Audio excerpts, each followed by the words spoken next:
Evolution, Chapter 36, Label. It took Gwen 3 days to get worried enough to try and get into Legerdemain. She ended up having Kevin drive out to the wellspring outside of Bellwood and jump in with her. They surfaced in the realm of magic, and Gwen tracked Jen, which was even easier than usual, a single spot of bright green in a world of pink. They went in fully prepared for a fight. But everyone was very polite as they made their way through the bustling town. Kevin, who hadn't seen it before, had to be dragged away from a bag that only the owner could remove things from for sale in the market. They headed straight for the palace. No one stopped them. The golems guarding the gates regarded them for a moment before opening them. Gwen frowned slightly. She'd expected more resistance. Once inside the castle, they found it bustling with life. No one seemed to notice them as they searched for Jen. Only when a tall man with hair the color of river silt and long pointed ears spotted them did they get any help. He smiled and bowed slightly. "My name is Tiber. I am one of the Queen's counselors. May I help you in some way?" Gwen smiled a bit awkwardly. "Possibly. We're looking for my cousin. Brown hair, green eyes, about yay high?" She asked, gesturing to about where Jen would stand next to her. Tiber's eyes glittered like water in sunlight. "Ah, yes. Her Majesty said you'd come. Can I offer you refreshment?" He asked, several servants materializing around them, holding a full tea set and several different pastries. Gwen frowned. "I'd really rather find my cousin," she insisted. Tiber nodded slightly. "As you wish." He gestured for them to follow him. The servants came along as well. Tiber stopped in front of a set of ornate doors. He stood to the side. "You'll find her in there." He stepped over to the tea set and poured himself a cup, blowing gently on it to cool it as he watched. Kevin absorbed the stone of the floor as Gwen's hands lit up. She nodded to him and he kicked the door in. The room was large, but directly ahead of them was an expansive bed. The curtains around it were pulled back, and sitting atop it was Jen, wrapped in pink silk sheets, next to Charmcaster, whose hair was rumpled and missing her usual black crown. She, too, appeared to be clad only in pink silk that covered the bed. "Oh!" Kevin's eyes went wide, and he bit back a laugh. Letting the stone drop from around him, he stepped over to where Tiber was standing. The elven man offered him a cup of tea, and this time he accepted, sipping loudly. "This is really good tea." He said it a little louder than was strictly necessary. Gwen was still standing in the doorway in a battle-ready stance, staring at her cousin. "Gwen?" Jen pulled the sheet a little closer around herself. "I can explain." Gwen threw both hands in the air, turned on her heel, and walked away.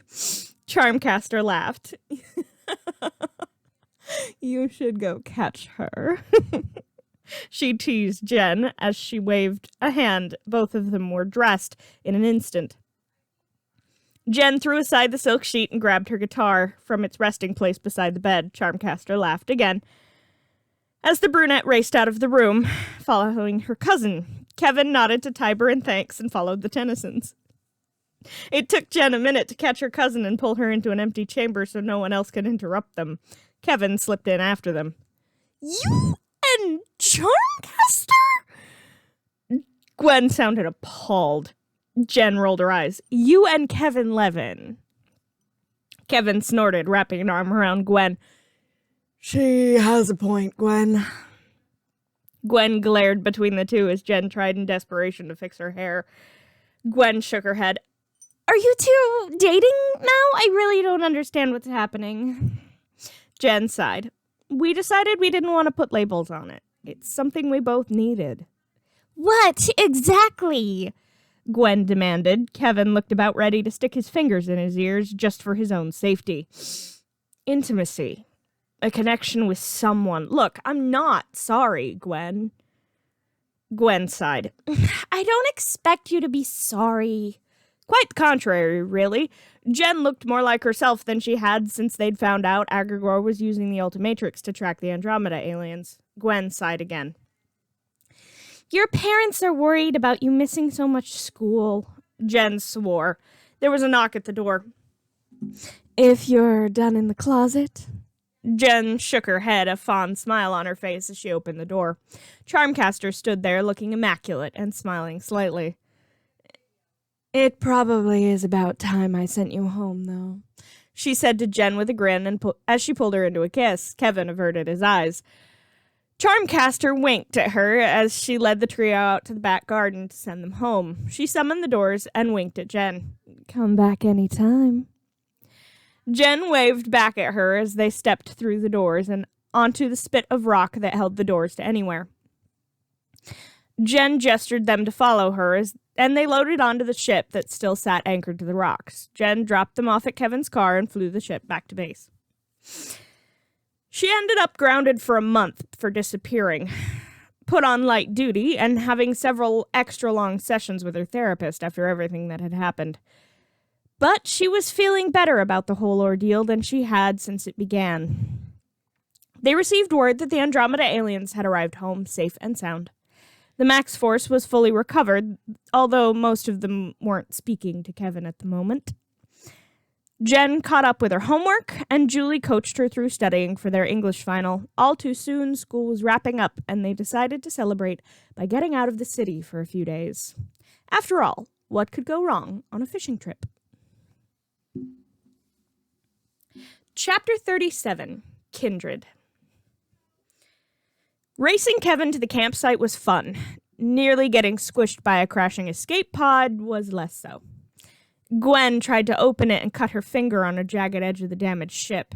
Surprisingly, that seemed to trigger the ship to opening, revealing a young blonde woman, unconscious and completely naked. Jen pulled off her jacket and draped it over the girl. Kevin, turn around. Gwen, can you grab my bag from the car? I have a spare blanket in there. Gwen nodded, healing her bleeding finger in a gesture. She rushed back to Jen's car and pulled out the two bags there, rummaging through them before she found the blanket.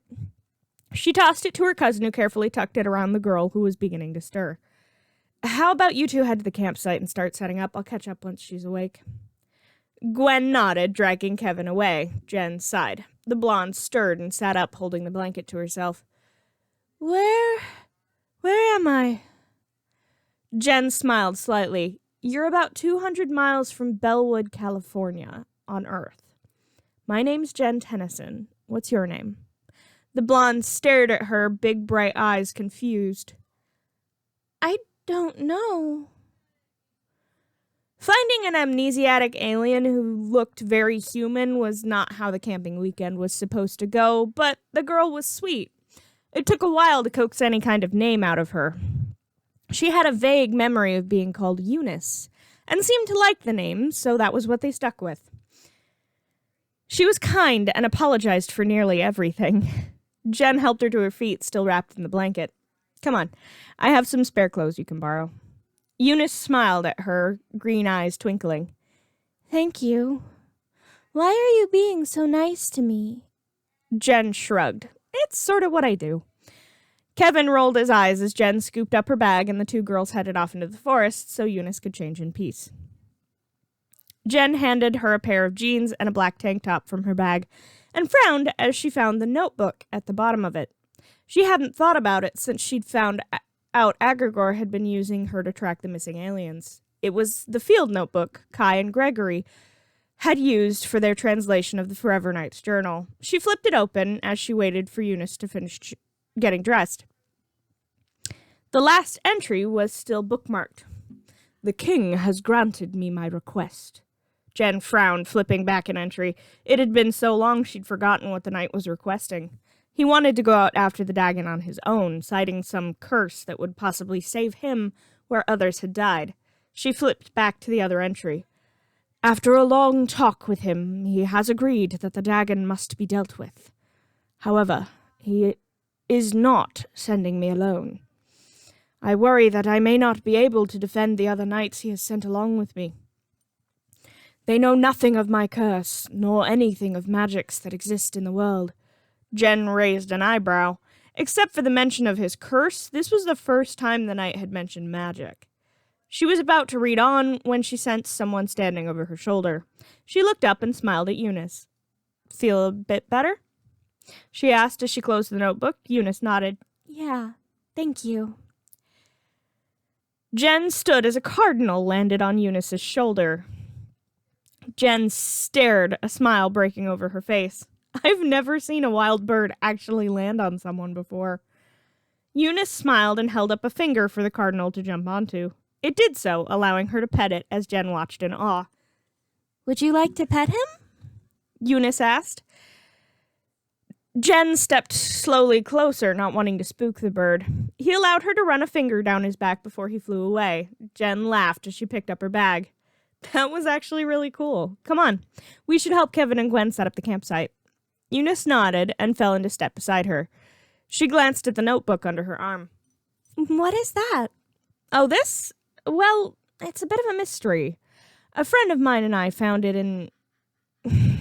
Jen paused, trying to figure out how to explain the Forever Nights to a sweet, innocent girl with no memory. She shrugged. Well, we found a few really old books, and one of them, well, it shouldn't have been possible. It shouldn't have been there. There was a piece of alien technology with it, and we've been trying to figure out why it was there since. It's been a while, too. Eunice smiled. Solving mysteries sounds fun. Is that what you do? Jen shrugged, smiling lightly as she brushed a branch out of the way. Among other things, yeah. It was nice talking to someone who didn't know she was famous at all. Eunice grinned as they reached the campsite. Kevin was setting up his tent, or at least trying to. Jen grinned as she started setting up hers. Eunice stepped up to her. How can I help? Jen grinned at her. Hand me that tent spike? Eunice nodded, and together they had the tent set up in no time. Kevin insisted he hadn't given up, but if they wanted to catch some fish, they were wasting daylight. Jen ended up making pancakes, not because they couldn't catch any fish, but because Eunice couldn't stomach the idea of eating meat. But she seemed to enjoy the pancakes, though, as they watched Kevin struggle with his tent. Jen held out a hand to her. Come on, I know the best view around here. Gwen watched them go as Kevin swore at the tent spike he'd just broken. You know, I could help you. Kevin shook his head. The guy's supposed to put up the tent. Pink lights flashed and the spike in his hand repaired itself. That might just be the stupidest thing that's ever come out of your mouth. Gwen said, and Kevin looked down at his shoes. Sorry. She nodded and took the spike from him. Hand me that hammer. He nodded. Jen sat alone that night near the dying fire. She tossed another log onto it. Eunice was gone, had left with Azimuth. She hadn't been human at all, but a prototype of the Omnitrix called the Unitrix. After a scuffle with Sunder the Retriever, Azimuth had agreed to take Eunice on as an assistant. But Jen couldn't sleep.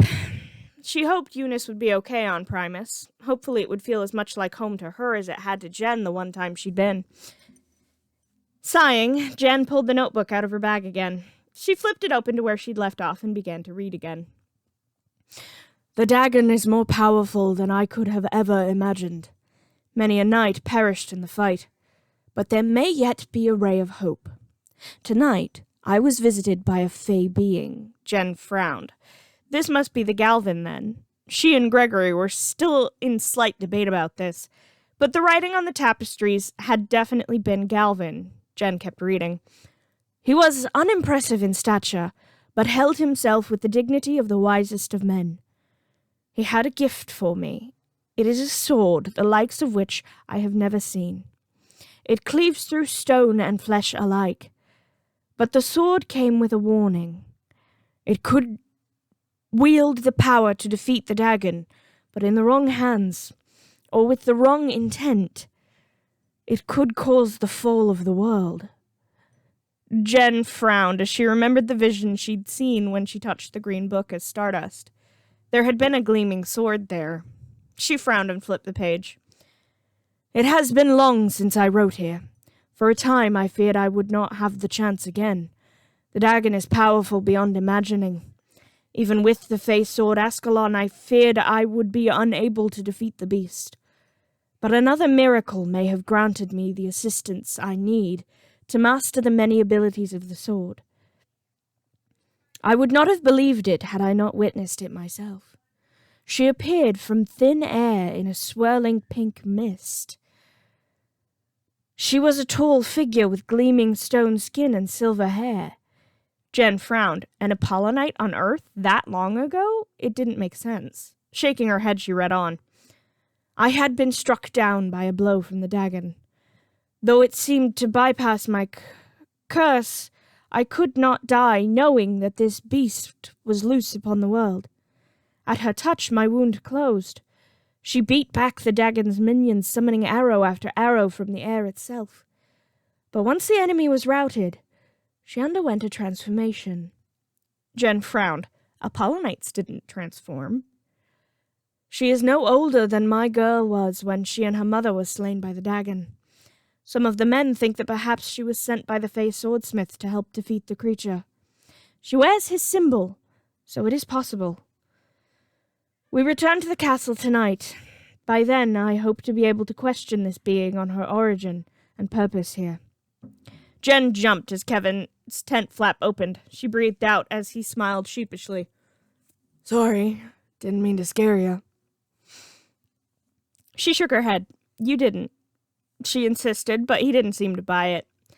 He slipped off into the trees and returned a little while later. Jen was deep in contemplation about how an Apollonite ended up on Earth in the 11th century with the ability to transform into something else. She ran her hands through her hair. Maybe it hadn't been an Apollonite, but something else with stone skin and mana control. Or another way to summon arrows. Kevin sat down next to her. You okay? Jen shrugged. Fine, just trying to work out a mystery. Kevin nodded, but he didn't seem all that interested in the book. Look, I wanted to talk to you. Jen looked up at him. He looked nervous. She frowned. I wanted to say I'm sorry. He held up his hands as she made to speak. Let me finish. She stayed silent. I said a lot of things when I went crazy again, and I regret all of them. She reached over and squeezed his hand. I get it. He looked up at her, dark eyes searching green ones. You really do, don't you? Jen nodded. You were trapped to something you're not. I've been there. It's hard, sometimes, when you're stuck that way for a long time to keep everything straight. Kevin nodded at her. Does it feel like that every time you transform? Jen shook her head. No, luckily. But with a few transformations, it does. Ghost Freak in particular has always had a mind of her own, literally. When I was younger and transformed into her, it wasn't always me. But I was still in there. Kevin nodded. I get that. Jen smiled lightly. I know you do. She reached over and pulled Kevin into a hug that he returned after a shocked moment. It was nice having a friend who was willing to do what needed to be done and could still listen and understand what he went through. Jen stood and stretched. I need to get some sleep after today. Kevin nodded. Yeah. Thanks, Jen. She nodded as she kicked some dirt over the dying fire, leaving only the starlight shining around them. Night, Kevin. Night, Jen.